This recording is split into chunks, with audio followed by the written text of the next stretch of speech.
the sin of prayerlessness.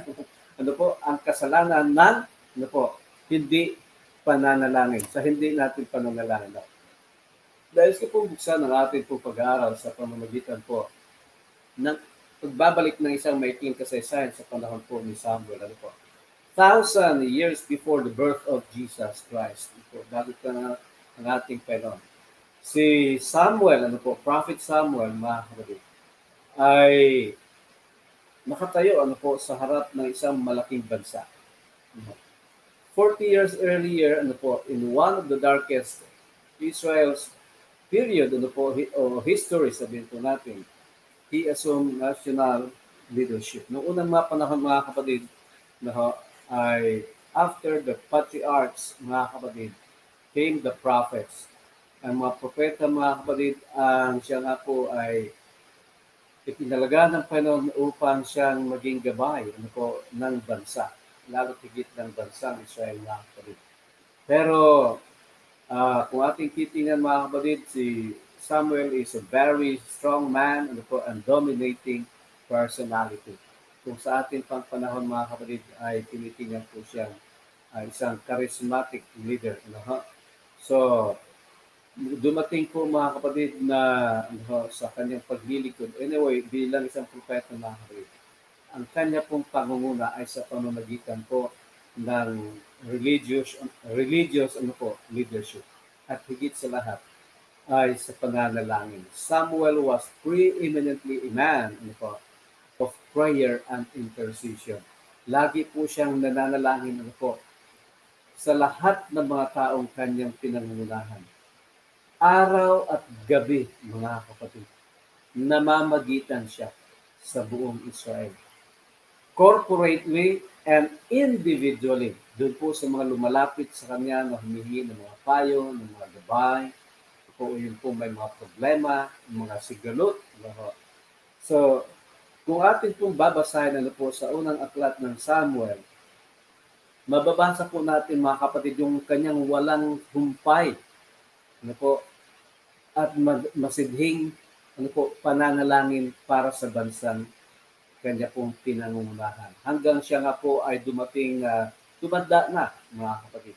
At ang mga tao ay nagiging maalalahanin na, o ibig sabihin po, they were anxious for a change. Gusto po nila na magkaroon po ng pagbabago. No? Ayaw man po nila na magkaroon po ng, o papalitan nila si Samuel, pero mga kapatid, they demanded a comprehensive government reform. Nais po nila, mga kapatid, na maging katulad ng ibang mga bansa na meron pong hari. No? They wanted to be like all the other nations. Kaya nga po ang demand nila, give us a king, give us a king. Ano po, bigyan niyo kami ng hari. Bigyan mo kami ng hari. Although reluctant po ano po si Samuel, kasi alam po natin na although wala po silang hari, mga kapatid, pero ang nangunguna po actually talaga sa kanila po ay ang Panginoon. No? Yung ang Panginoon, mga kapatid, ang kanilang hari. Pero gusto po ng bansang Israel na magkaroon sila ng hari sa lupa. Kaya nga po, kahit na medyo tubili siya, na po, sa gabay din naman po ng Panginoon Hesus, naging hari po si Saul, po, to be the first king of Israel. So, pagkatapos, mga kapatid, ay nagkaroon po ng transition po sa kanilang government. People became aware of the Lord is faithful. Naintindihan din po ng bansang Israel na nung magkaroon po sila ng hari, mga kapatid, hindi po talaga sang-ayon ang Panginoon. Sapagkat nung sila ay mag-demand ng king, parang sinasabi na po nila na ayaw na namin sa Panginoon. Gusto namin tao na nakikita namin. Mga kapatid, yun po ang nais nila. Kaya nga po, dahil dito ay nagsimula na po, mga kapatid, na ang bansang Israel ay napapalayo sa Panginoon. Kaya nga po ay hiniling nila kay Samuel. Sabi po kay Samuel, in 1 Samuel 12:19. Sabi nga, moreover, ang sabi po ng bansang Israel, pray for your servants to the Lord your God, that we may not die, For we have added to our other sins this evil, to ask for ourselves a king. Alam nila mga kapatid, na sila po ay nagkasala nung sila po ay humingi ng hari, mga kapatid. At nung nagsalita po ang bansang Israel, ay sinasabi nila na bigyan mo kami ng hari o ipanalangin mo kami. Pero mga kapatid, in reality, ay parang sinasabi po nila, wag mo na kaming pangunahan. Hayaan mo na kami. Wag mo na kaming ipapanalangin. O wag ka nang mamagitan para sa amin. So, pero alam po ninyo ang sagot po ni Samuel, dito po sa talatang 23. Moreover, as for me, God forbid that I should sin against the Lord in ceasing to pray for you. O, ano po sinasabi niya? Far it be from me that I should sin against the Lord by ceasing to pray for you. Huwag nawang mangyari, malayo nawa, na ako'y magkasala sa pamamagitan ng akin pong huwag pananalangin para sa inyo. So dito mga kapatid, nililinaw sa atin ng talatang ating binasa na katulad ng sinasabi ni Samuel, mga kapatid, to quit praying would be a sin against the Lord. Yung hindi po natin pananalangin, mga kapatid, ay isang kasalanan laban sa Panginoon. Naunawaan ni Samuel, mga kapatid, na meron pong mas mahalagang involvement doon sa bahagi ng buhay ng tao at yun ang pananalangin.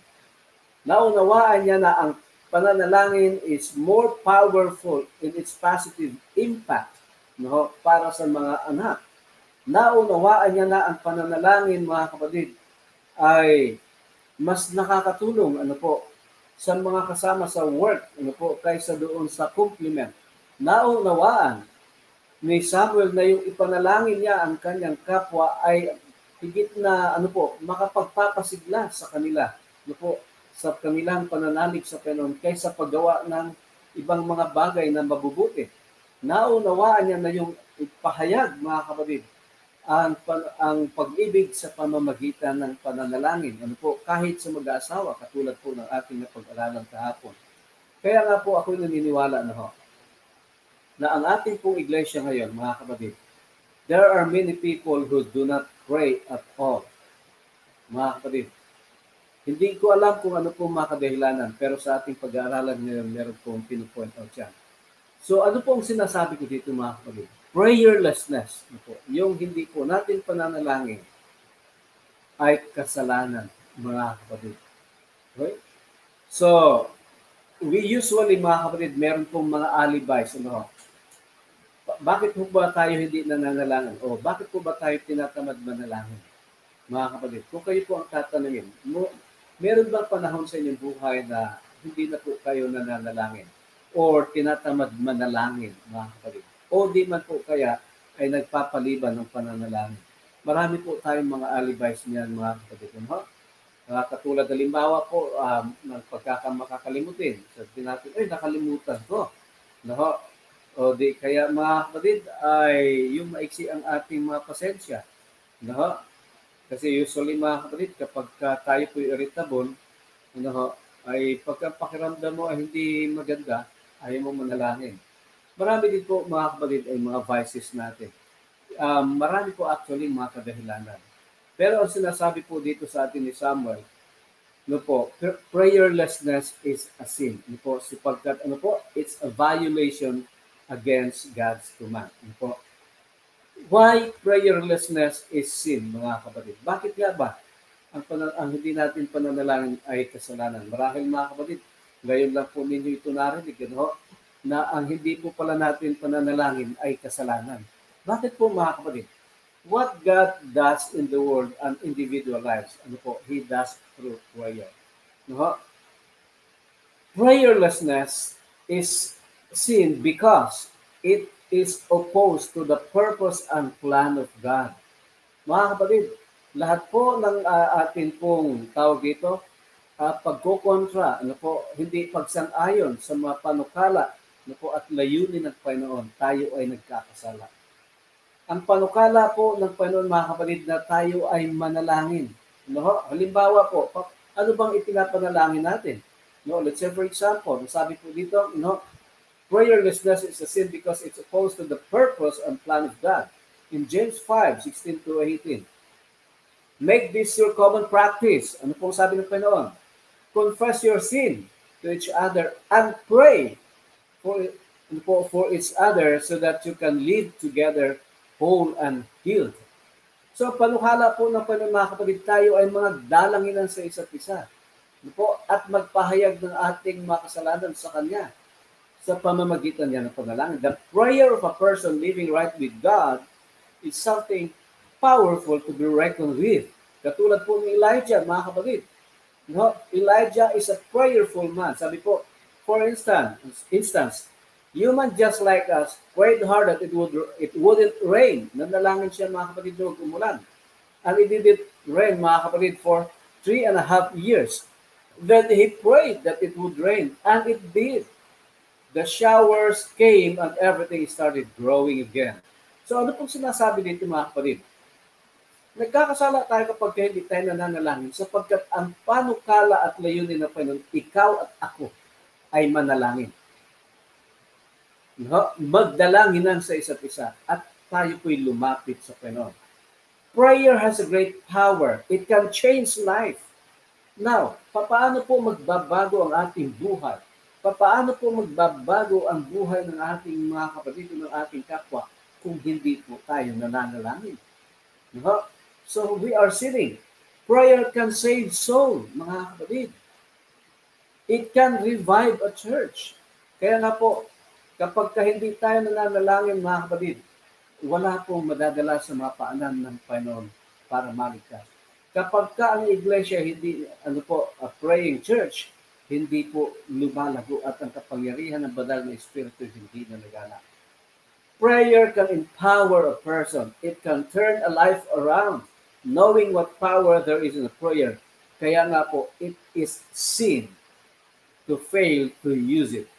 Because prayer can empower a person. Prayer is power, mga kapatid. Prayerlessness is also sin because it denies pleasure to God. Kapag hindi daw po tayo nananalangin, mga kapatid, ay hindi po natin naluluwalhati ang Panginoon. Nalulungkot po siya. Ito po ang sabi sa atin, Proverbs 15:8. The sacrifice of the wicked is an abomination to the Lord, but the prayer of the upright is His delight. Ano daw po, mga kapatid, ang nakakalugod sa Panginoon? Ano daw po ang nakapagpapasaya sa Panginoon? Ang panalangin ng mga matuwid. Now, pag sinabi nga po nating matuwid, mga kapatid, lahat ng tumatawag sa Diyos, na nilinis ng kanyang dugo, mga kapatid, lahat tayo'y matuwid sa kanyang harapan. At nais niya na atin po siyang napapasaya sa pamamagitan ng ating pagtawag sa kanya, sa pamamagitan ng panalangin. Imagine that, mga kapatid, God enjoys every time you call upon Him. God is delighted. God is happy every time you call to Him in prayer. Maliban, mga kapatid, sa mga benefits na ating tinatanggap sa Kanya araw-araw, God also finds joy when we pray. Amen, mga kapatid? Kaya kung nais po natin ang Panginoon ay maging masaya, matuwa sa atin araw-araw, mga kapatid, tayo makasumpong ng biyaya sa kanyang harapan, atin po siyang pasayahin. Di ba ang mga magulang, mga kapatid, pagka ang kanyang mga anak ay napapasaya siya, ng kanyang mga anak, ang gaan ng loob. At para bagang yung anak mo, mga kapatid, ay gusto mong bigyan ng mga bagay na gusto mo rin magpapasaya sa kanya. Tama?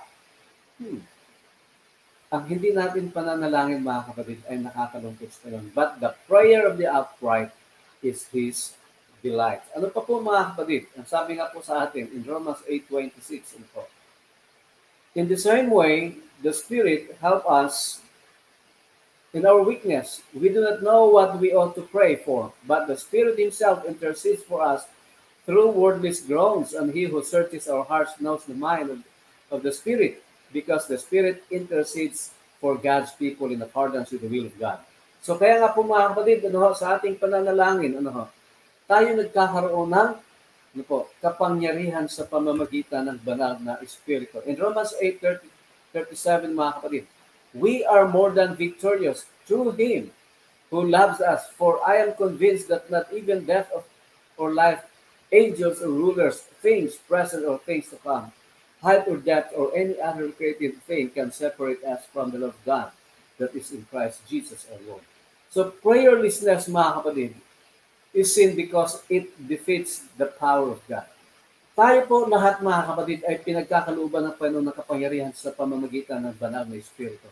Pero mga kapatid, hindi po mapapasa atin ang kanyang kapangyarihan sa hindi po natin pananalangin.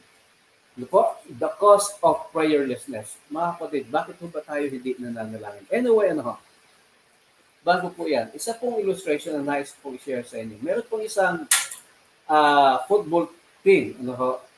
Yun pong coach ay kumuha po ng kanyang apprentice. Ibig sabihin, mga kapatid, ay kumuha siya nag-hire siya ng isang batang coach, at ang kanya pong gagawin ay maghahanap ng mga football player. Ibig sabihin siya ay mang-re-recruit. Pero bago po siya humanap, ang sabi po sa kanya ng kanyang boss, sabi niya, anyway, siya ang nagtanong doon sa coach. Coach, sabi niya, Coach, ano po bang mga klase ng mga football player ang ating hinahanap? Sabi po ng coach ay merong mga football player na kapag ka naglalaro, when you knock him down, ayaw nang tumayo. Alam naman po natin laro ng football ay na-knock down ka talaga kung lalo na ikaw may dala ng bola. So ay merong mga player na kapag ka binagsak mo, ayaw na nilang tumayo. Ang sabi po ng tao, hindi natin yung kailangan, di ba, coach? Opo. So, pangalawa, meron naman po ibang mga player na kapag ka ni-knockdown mo, tatayo. Kahit i-knockdown mo ulit, tatayo ulit. Every time na siya ay na-knockdown, ay tumatayo. Ang sabi po ng batang coach, yun ang kailangan natin. Tama po ba, coach? Ang sabi po ng coach ay hindi yun ang kailangan natin. Ang kailangan natin ay yung mga football player na sila ang magna-knockdown ng mga kalaro o mga kaaway, mga kapatid. So ano po ang sinasabi po dito? Actually, if you pray, kung tayo ay nanalangin, God will give us the strength to keep getting up and starting over every life or sin knocks you down. Mga kapatid, every time we pray, by God's grace, we shall eventually be able to stand our ground at hindi na po tayo babagsak. We will be able to hold our position and win the victory over sin. Hindi na po tayo kayang ibagsak na kaaway sapagkat ang kapangyarihan ng Panginoon ang nasa sa atin. What's more, mga kapatid, you will even be able to influence the outcome of similar situation in other lives. Kaya nga po, si Apostol San Pablo, sinulat po niya yung mga kapatid, maraming beses, na siya ay sinisikap na ibagsak ng kaaway. Pero mga kapatid, ito po isang tanong, puso sa puso. Ano po ba talaga, ito po, the causes of prayerlessness. Ang sabi po sa atin in Psalms 10 verse 4, in his pride, the wicked man does not seek him. In all his thoughts, there is no room for God. So, ang isang tao po na hindi, ay nagmamataas sa kanyang sarili, sinasabi po dito, hindi po siya humahanap sa Panginoon. Hindi po siya nananalangin. Iniisip po niya na wala pong Diyos. So, kaya nga po, it's pride that leads to prayerlessness. And why is that, mga kapatid? Bakit ganon? Simply because, yung the spirit of prayer and the spirit of pride are contradictory. Tandaan natin, mga kapatid, pride and prayer, hindi po yan magkakasundo. If we have pride, mga kapatid, hindi tayo tatawag sa Panginoon. Hindi tayo mananalangin. Totally opposite po yan. Bakit po? The spirit of pride, is the spirit that makes us concerned about ourselves. Self-esteem, yung nagpagmamataas sa ating sarili. Self-sufficiency, self-admiration, and that's pride. Alam po natin mga kapatid, it is also pride, mga kapatid, na si Lucifer ay nagmataas sa Panginoon. Ayaw po niya magpasakop. Ayaw niyang lumuhod sa kanyang manlalalang. Ayaw niyang kilalanin ang Panginoon na mas makapangyarihan sa lahat. It's a pride, mga kapatid. Kung kaya nga po hindi tayo nananalangin. No? Ang pinaka-problema po talaga of our prayerlessness is the pride in our hearts and in our minds. No? But prayer is something very different. Ano po? Prayer is acknowledgement of God who reigns. Ano ho? The God who governs all things. God who is the author of all that I am, that we are. God who rules over my life and my health and my family. Prayer actually, mga kapatid, is acknowledging that God is our Creator. Prayerlessness is an opposite. It's a pride, exaltation. Pride and prayer are contradictory. The proud do not pray, mga kapatid. The humble are learning to pray. Kaya nga po, kung meron tayong mga kasalanan, mga kapatid, of prayerlessness, ano pong kailangan natin gawin? John 15:7, ito po, sabi pala ng isang author, prayerlessness is our declaration of independence from God. Isa pa, to be prayerless is to be without God, without Christ, without grace, without hope, and without heaven. Wow, sabi po ni J.C. Ryle. No? Ang hindi natin pananalangin ay nangangahulugan walang Diyos sa ating buhay, walang Kristo, walang biyaya, walang pag-asa, at walang langit, mga kapatid. So, what to do when we're prayerless? O when we're prayerless, mga kapatid? John 15:7, abide in me, and my words abide in you. You will ask whatever you desire, and it shall be done for you. Kailangan po tayong manatili sa ating Panginoon, mga kapatid. Ang ating pananatili sa Kanya ay ibig sabihin ng magiging mabisang panalangin. Psalms 62:8, trust in Him at all times, you people. Pour out your heart before Him. God is a refuge for us. Selah, mga kapatid. Ephesians 6:18, pray in the Spirit at all times and on every occasion. Ito, mga kapatid, para hindi po makasingit ang kaaway. Sabi po dito ni Apostol San Pablo sa Ephesians, manalangin sa banal na Espiritu sa lahat ng panahon. At all times and on every occasion. Stay alert and be persistent in your prayers for all believers everywhere. Okay? And in John 14:1, mga kapatid, let not your heart, sabi po ng Panginoon Jesus, do not let your hearts be troubled.